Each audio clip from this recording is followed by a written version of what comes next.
தெளிச்சு தான் இருக்க ஒன்ன நப்பில் நாம் பறிச்சு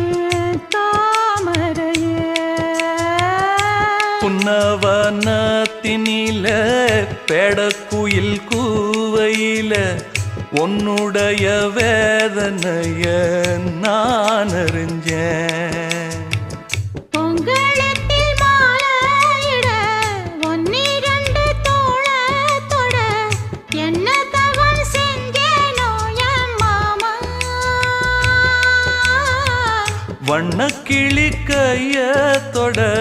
சின்ன சின்ன கோலமிட உள்ளம் மட்டும் வழியே நானே உள்ளம் மட்டும் வழியே நான்